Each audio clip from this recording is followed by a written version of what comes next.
Guys welcome back to our channel और आ चुके हैं हम एक और नई वीडियो के साथ। तो आज की वीडियो में हम बात करेंगे अध्याय 15 के बारे में, जिसमें भगवान श्री कृष्ण ने अर्जुन को क्या ज्ञान दिया था अध्याय 15 में भगवत गीता में। तो चलिए गाइस जानते हैं आज के अपने वीडियो के माध्यम से। तो वीडियो को अंत तक जरूर देखें ताकि आपको पता चल सके कि भगवान श्री कृष्ण ने भगवत गीता के अध्याय 15 में क्या बताया है। तो अध्याय 15 पुरुषोत्तम योग है। जी हाँ दोस्तों, परम दिव्य व्यक्तित्व योग। चलिए जानते हैं इसको थोड़ा और अच्छे से। श्री कृष्ण ने पिछले अध्याय में अर्जुन को बताया था कि तीनों गुणों भौतिक प्रकृति के गुणों के प्रभावों से परे जाकर व्यक्ति दिव्य लक्ष्य प्राप्त कर सकता है। उन्होंने ये भी घोषित किया कि अन्य भक्ति में लीन होना इन गुणों से परे जाने की सबसे अच्छा साधन है।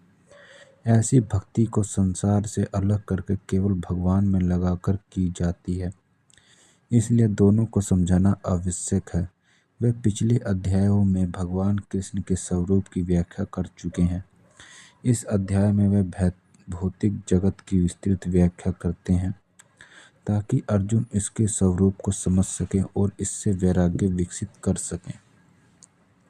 श्री कृष्ण भक्ति जगत की तुलना की एक उल्टे अस्तत वृक्ष से करते हैं। इस रहस्यमय वृक्ष की शाखाओं पर देहधारी आत्माएं जन्म जन्मांतर से ऊपर नीचे भटकती रहती हैं।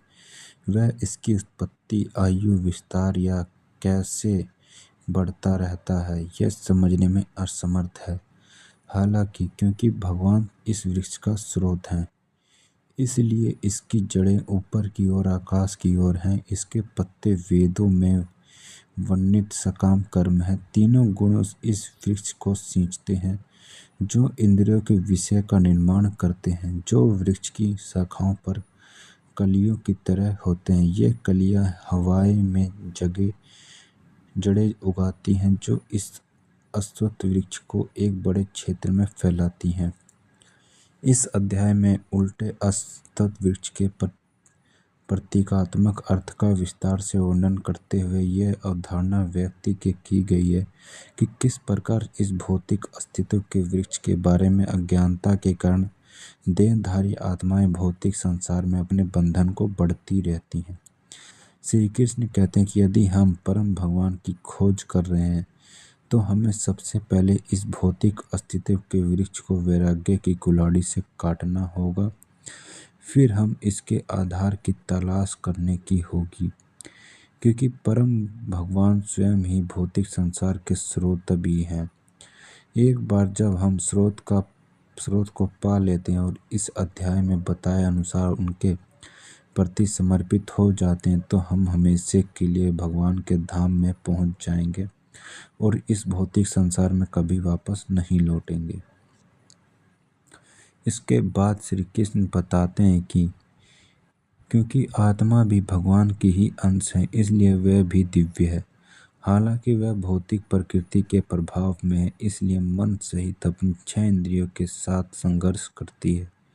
देहधारी आत्मा अपने दिव्य स्वभाव से अनभिज्ञ इंद्रियों के भौतिक विषयों को आनंद लेती है।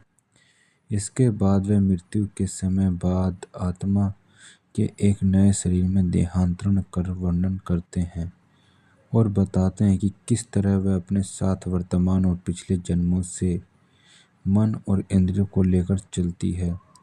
अज्ञानी ना तो जीवन रहते हुए शरीर में आत्मा की उपस्थिति को देख सकते हैं और ना ही मृत्यु के बाद उनके चले जाने को।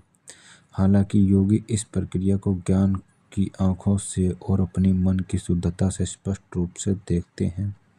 इस तरह भगवान अपनी सृष्टि में सर्वत्र हैं। उनकी उपस्थिति का एहसास करने के लिए ज्ञानी की आंखों का उपयोग करने की आवश्यकता है। भगवान कृष्ण बताते हैं कि इस संसार में हमारे चारों ओर चमकने वाले भगवान की महिमा को पहचान कर हमें उनके अस्तित्व को महसूस कर सकते हैं। इस अध्याय के अंत में वह अक्षर को पुरुषोत्तम शब्दों की व्याख्या करते हैं। क्षर भौतिक संसार में रहने वाले नाशवर्ण प्राणी है। भगवान के धाम में रहने वाले मुक्त प्राणियों को अक्षर कहा जाता है। सर्वोच्च दिव्य व्यक्तित्व जो संपूर्ण संसार का शाश्वत स्रोत, पालनकर्ता और नियामक है। उस पुरुषोत्तम या भगवान कहा जाता है। वह अजीवनिशी और नाशवान दोनों प्राणियों से परे, इसलिए हमें पूर्ण समस्या के साथ भगवान की पूजा करनी चाहिए। तो ये थी गाइस आज की हमारी वीडियो, जिसमें हमने जाना कि अध्याय 15 में भगवान श्री कृष्ण ने किस चीज़ के बारे में ज्ञान दिया था अर्जुन को। तो उम्मीद करता हूँ गाइस ये वीडियो आपको अच्छी लगी। तो वीडियो को लाइक करना, चैनल पर तो चैनल को सब्सक्राइब करना। तो मिलते हैं गाइस, तब तक के लिए नेक्स्ट वीडियो में।